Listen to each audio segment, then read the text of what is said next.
let me just tell you a little bit about my childhood.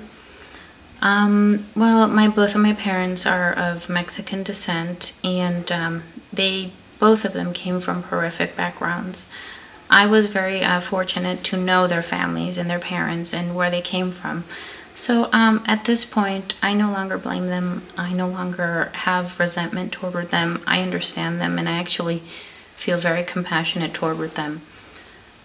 Particularly my mother's background was quite brutal, and for her to have survived her childhood, I think that she really had to have had to use any inner strength she had. And, you know, she gave us what she was given. She knew no other way. And to her, that was normal. And then I had my father, who also came from a horrific, dysfunctional family. And then you have two very dysfunctional people together, getting married and having children. And you can imagine what my childhood was like. There was all sorts of abuse, physical, mental, sexual abuse, and the abuse was so horrific that by the time I was 8 years old, I had tried to kill myself several times. At that point, I was, it was very hard.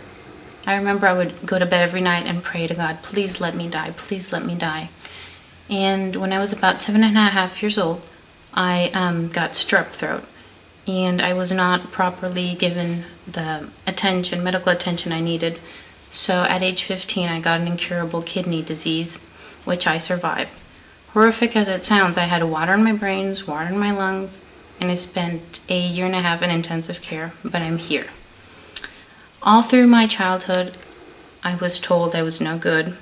There was something wrong with me because I tried to kill myself several times, that everything was my fault, that I was unlovable, everybody was out to get me, and plus the abuse at home was, it was brutal and terrorizing, so you never knew when you were going to get beaten, when anything was going to happen, you were always being yelled at. So I grew up believing all people were evil, and I believed there was something wrong with me, and I should be terrorized.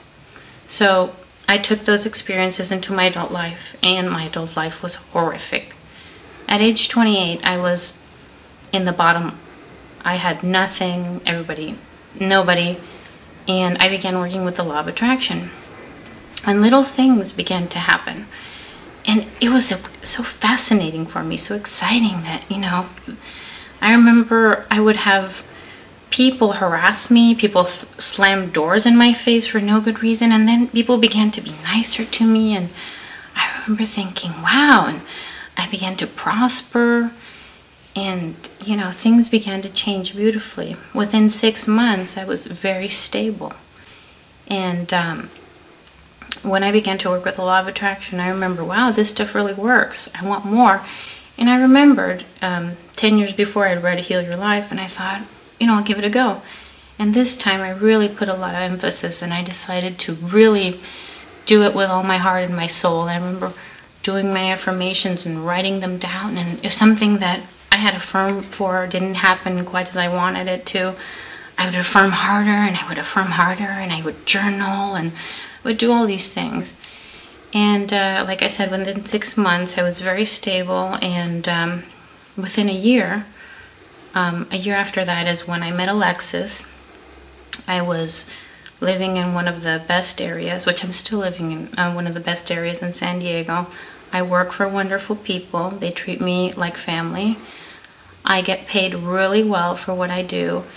And everybody loves me wherever I go. I have people giving me things, talking to me nicely. Everything really, I'm much calmer. I know now that my circumstances are in my hands, and I can change anything.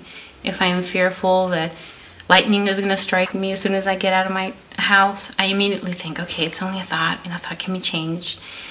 And I say I'm safe, and it's not going to happen to me. I know that as a child, I didn't have control over the horrific circumstances that I lived, but now I do as an adult, and I've been able to achieve all these things with the law of attraction, my affirmations, reading the Heal Your Life and constantly valuing myself, which was something that I didn't believe in. I didn't respect myself and I didn't believe I deserved, but now I know I deserve and I expect the best. And I always tell the universe, I deserve prosperity. And I'm very authoritative with the universe. I expect the good and I expect things a certain way and I get them. Okay, a little bit more about my background. Now, I come from a very religious family also. I share a lot of things in my life. With Veronica, her background is also very similar to mine in many ways. I was in denial for many years about my own sexuality. It's only recently, in the last few years, that I have come out as being a gay man, and that was extremely difficult for me to actually be and allow myself to be who I am. Now, I had great difficulty in terms of denial about my own sexuality. I didn't even admit it to myself. And I was rejected initially by both of my parents, them being very religious, and their families also religious. So it was very, very difficult for me to come to terms with it. I was with a woman for many years.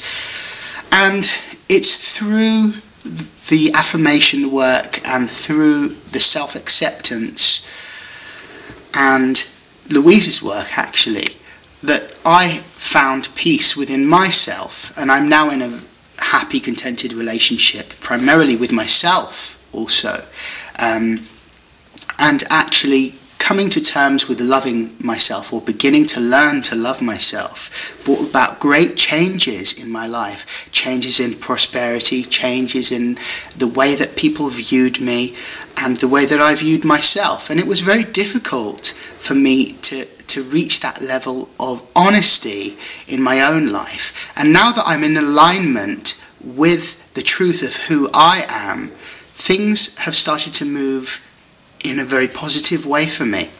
Now, this is something that we're going to be dealing with in the show, about really being honest with yourself and with life, because if you're in integrity with life, then life will be in integrity with you.